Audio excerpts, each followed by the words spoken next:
me. Thank you, thank you. I'll get ready. Are you ready? Okay, we're ready. I hear it from the back. Okay. Well, I'm not sure if Jim's ready. Jim's ready too. Okay, we're good. So, the title of today's message is called Together We Build. It comes from 1 Corinthians 3:10 through 17, and I'll start by reading that scripture. By the grace God has given to me, I laid a foundation as a wise builder, and someone else is building on it. But each one should build with care. For no one can lay any foundation other than the one already laid, which is Jesus Christ. If anyone builds on this foundation using gold, silver, costly stones, wood, hay, or straw, their work will be shown for what it is, because the day will bring it to light. It will be revealed with fire, and the fire will test the quality of each person's work. If what has been built survives, the builder will receive a reward. If it is burned up, the builder will suffer loss, but yet will be saved, even though only as one escaping through the flames. Don't you know that you yourselves are God's temple and that God's Spirit dwells in your midst? If anyone destroys God's temple, God will destroy that person. For God's temple is sacred, and you together are that temple.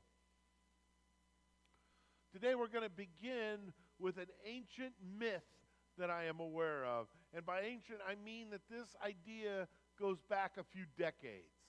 The myth is that mobile homes attract bad weather, especially tornadoes. You know, they'll seek out these mobile homes, so to speak, and a neighborhood filled with mobile homes or a park and decide to do its damage right there. Now, the myth made sense, I suppose, because if you grew up in an area where tornadoes were a common occurrence, like maybe Oklahoma, you see this happen firsthand. After any bout of bad weather, that these were the neighborhoods where the greatest damage was done. But of course, it wasn't because the storm specifically, sought out that neighborhood. The storm tried to wreak havoc everywhere it went. But some homes, because of their construction, were more vulnerable than others and inevitably experienced greater destruction. Another myth, by the way, is that these homes must be susceptible to the whims of nature, that they can't be built strong. And that's not true.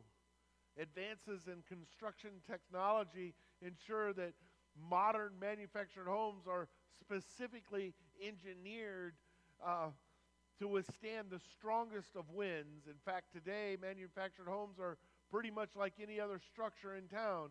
If you build it to code, you will have a better chance that it will withstand the elements. I'm not so sure. Have you ever seen a modular home go together? Right? Now, we have stick-built homes. Let me ask you this. When they put those modular homes together, they take a box and they set it in with a crane, and then they put another box in, and then if it's a two-story, they put another box in. How many of your stick-built homes can you knock half of it down and the other half still stand? These homes are strong, by the way. Now, I want you to know that the same is true in anyone's life, right? If you build your life according to code, you have a greater chance. In fact, I'll say you have a guarantee that if you build your life according to code, you will outlive and outlast whatever havoc the world might bring your way. And you can be sure that havoc will happen because it happens to everyone. But if your life is built according to code, according to God's standard, you will endure all the way to eternity. What do I mean when I say built according to code? Paul talks about this in today's text.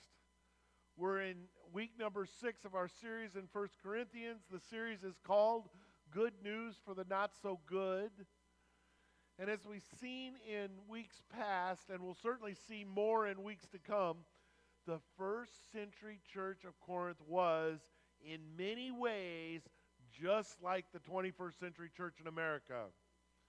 It's disjointed, it's divided, lacking a sense of purpose and direction, missing the point more often than getting the point, lenient when they should be strict, inflexible when they should be tolerant, focused on themselves when they should be focused on the needs of others, living for themselves when they should be living for Christ. They were a bit of a mess. But in spite of all these deficiencies and defects, Paul tells them again and again that they are a unique work of God, a work in progress that he will see through to completion. He says it again in today's text. And in the final phase of last week's text, he said, you are God's building, 1 Corinthians 3:9. In this week's text, he expands on that metaphor. And then he says, you are God's temple, and God dwells in your midst. He would say the same to us today, right? Every church has their problems, their defects, their deficiencies, just as every family has, problems, and every Christian has problems, because none of us are perfect, and we all still struggle with sin. But as God's people, we are his building, his temple. And when we make sure that we build this building, I want you to understand, I'm talking about our lives together. When we build this building according to code, we are guaranteed to stand strong. So what's the building code, right?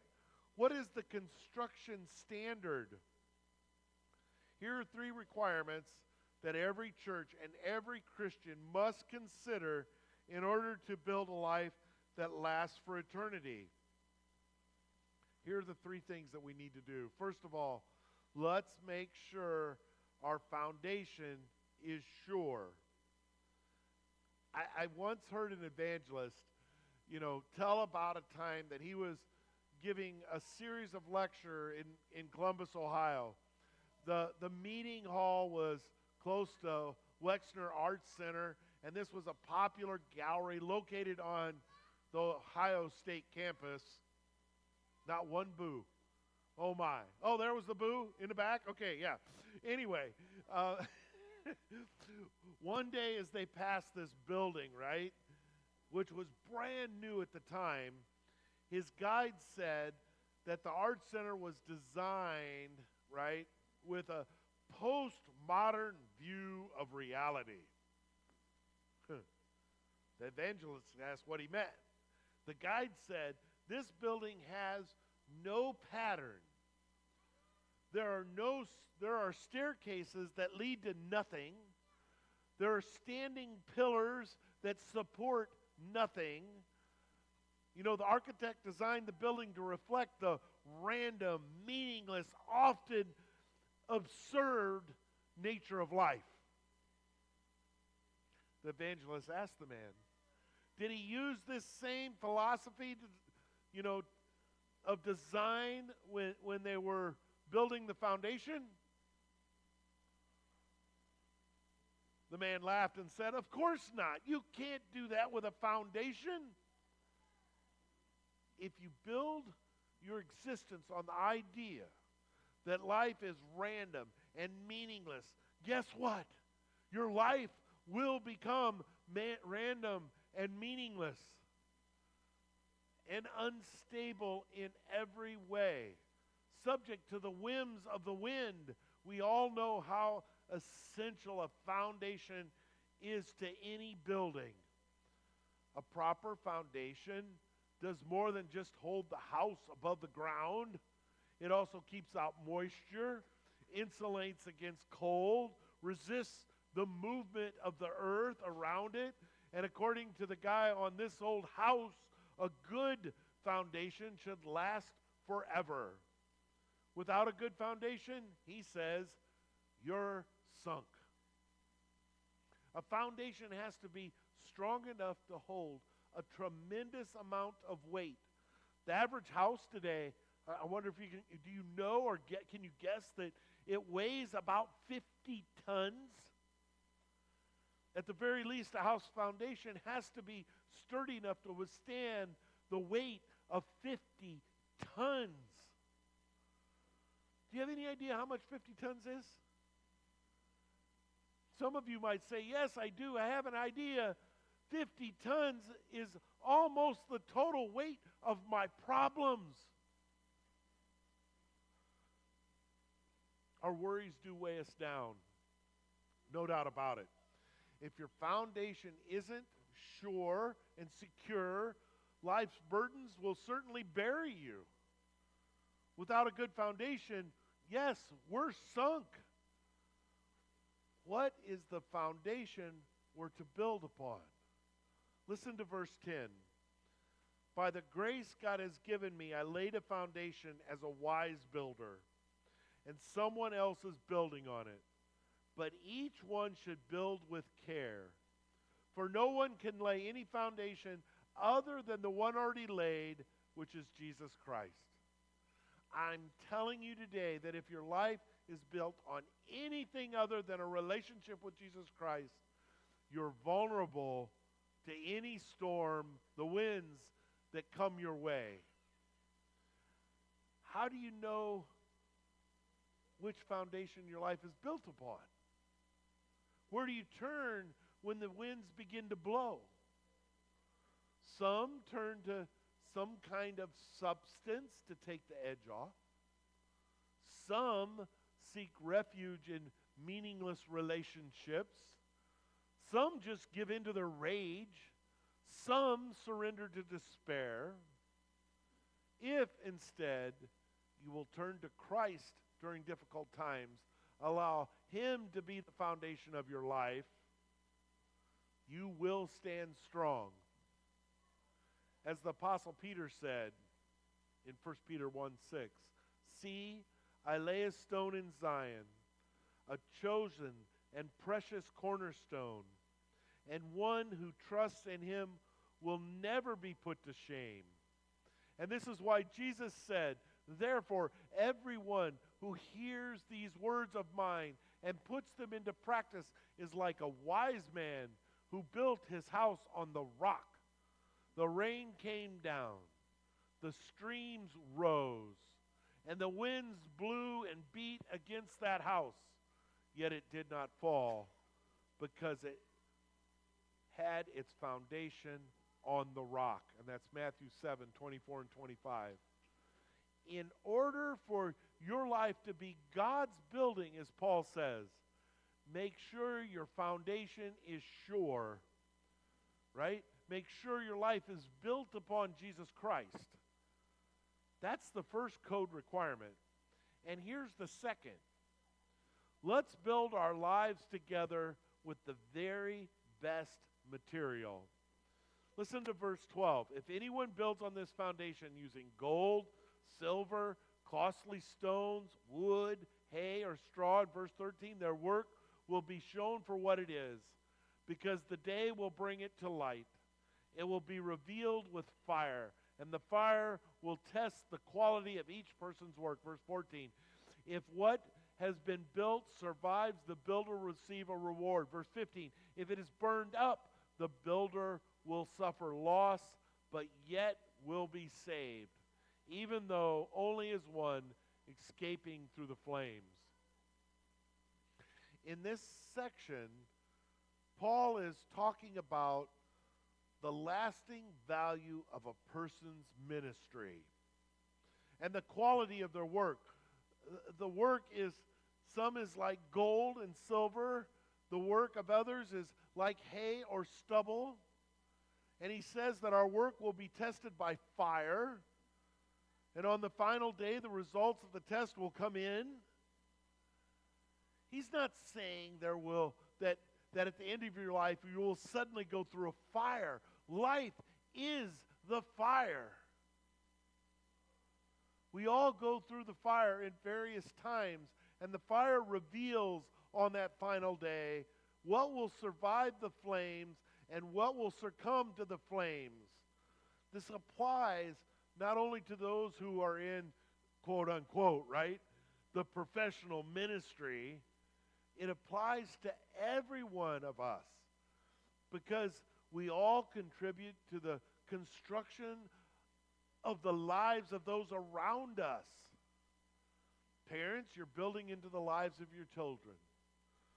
What you teach them will either be gold and silver or it'll prove to be kindling for the fire. Friends, you are building into the lives of your friends. You often have more influence with them than, those that are very close to you than a pastor does or a medical professional, nurses or doctors. Those friends will listen to you before they listen to anyone else. This is why Howard Hendricks, who was a professor at the Dallas Theological Seminary, once said these words, right? Show me a man's closest companions, and I can make a fairly accurate guess as to what sort of man he is, as well as what sort of man he is likely to become. Every day, we're building into the lives of others. And we're building either that which will last or that which is sure to burn. When we offer words designed to strengthen, encourage, and comfort, right? You can see that in Corinthians 1:14-3. We're building walls made of gold, walls that will survive the flames. As we consider the construction materials we choose to work with, there are two areas that they'll require our attention, right? We need to choose carefully those who will influence the direction of our own personal lives, right? We can't always control whose voice we'll hear. We can control whose voice we'll listen to, whose voice we'll heed, whose advice we'll consider, whose example we'll follow. And when it comes to who will influence you, you must be selective. And when it comes to who you influence, be cautious. Be aware of the lessons you teach with your words, right? And your attitudes and your actions, right? Words, attitude, and actions. And be aware that if these three aren't consistent with one another, you're building a straw house. As Albert Schweitzer said, example is not the main thing in influencing others. It's the only thing.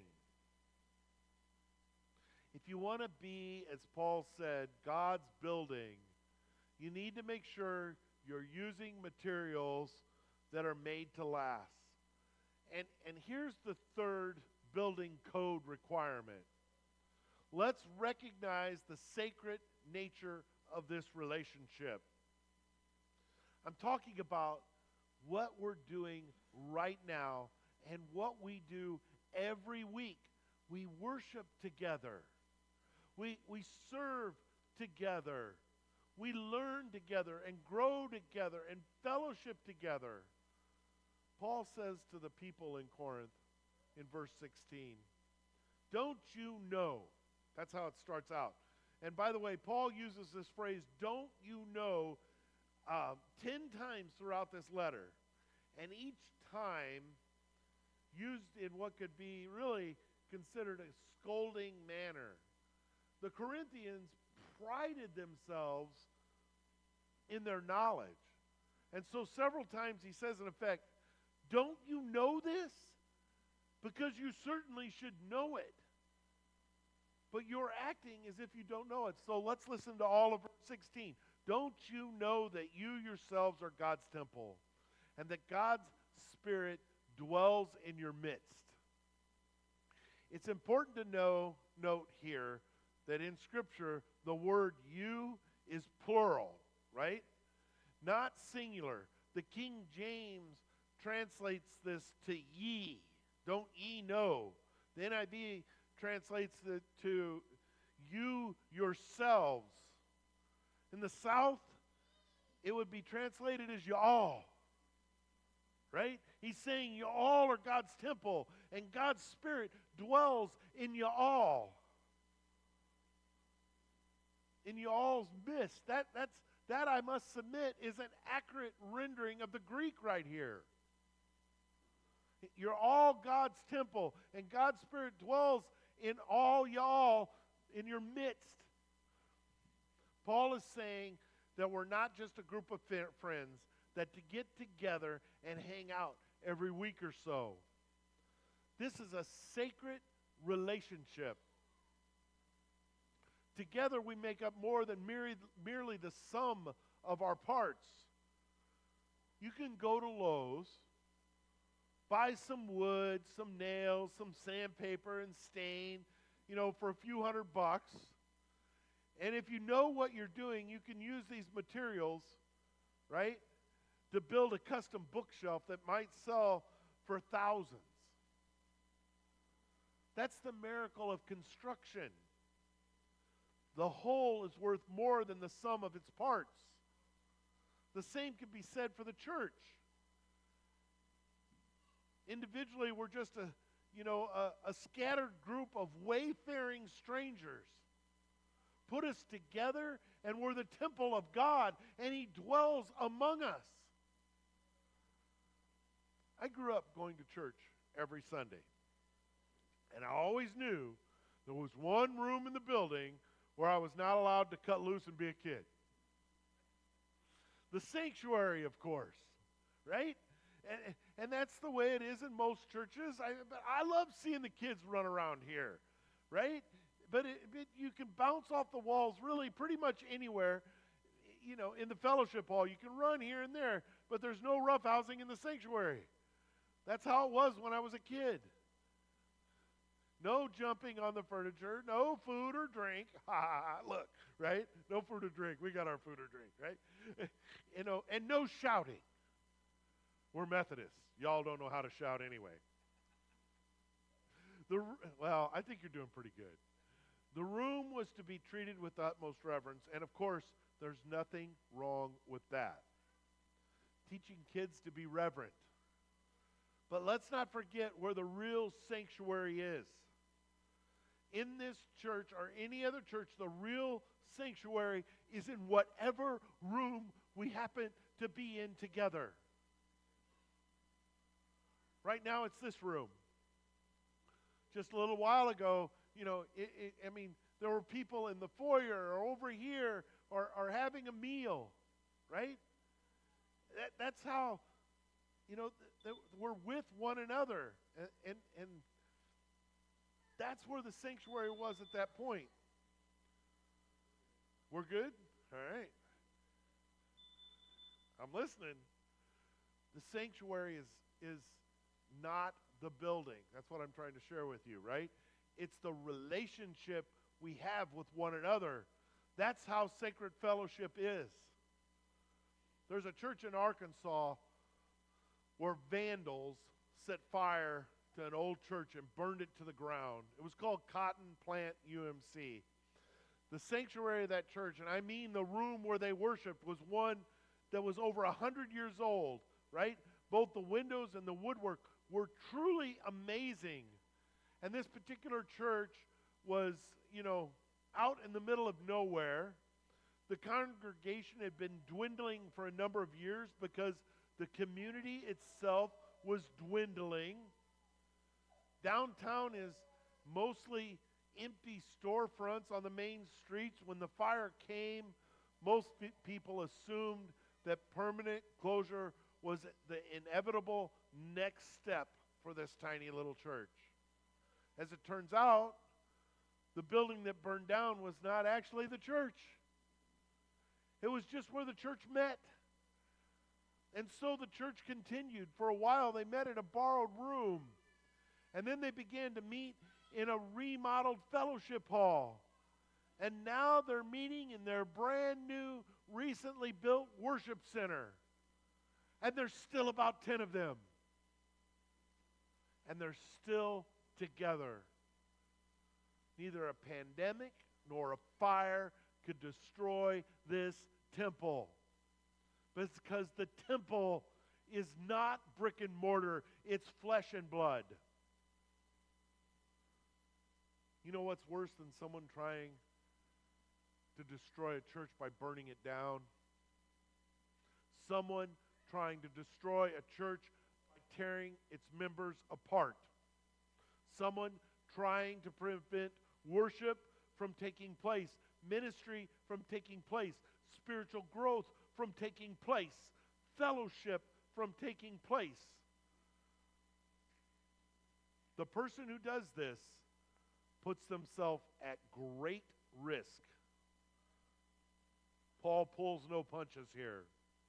Listen to verse 17. If anyone destroys God's temple, God will destroy that person. For God's temple is sacred, and you together are that temple. That's why we need to take seriously the nature of this relationship. We cannot build our lives to code if we're being disruptive and divisive among God's people. This means that before you go into full attack mode on someone who has the outrageous air of disagreeing with you, stop. Remind yourself of who you are and who they are. Who we are together. God's people. God's temple. And we're not going to end this message with Paul's dire warning at the end of this text. Instead, I want us to focus on the bold and beautiful promise contained in the final phrase in this section. Verse 17. For God's temple is sacred, and you together, y'all is what he means to say, you together are that temple. And that temple is built to last. I never end a message with a joke. But today I will, because it fits. A guy goes into Lowe's, walks up to the building materials counter in the lumber section and says, "Do you have 2x4s?" The clerk says, "Well, yes, we do." The man says, "Okay, then I need 100 2x4s." The clerk says, "Okay, then I need to know how long you want them." The man says, "I'm going to want them a long time."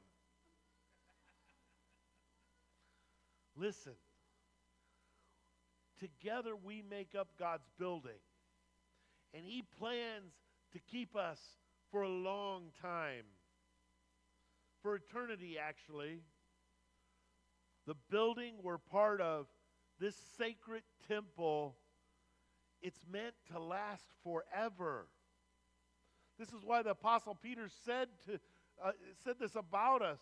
You also, like living stones, are being built into a spiritual house to be a holy priesthood, offering spiritual sacrifices acceptable to God through Jesus Christ. This is God's standard of construction.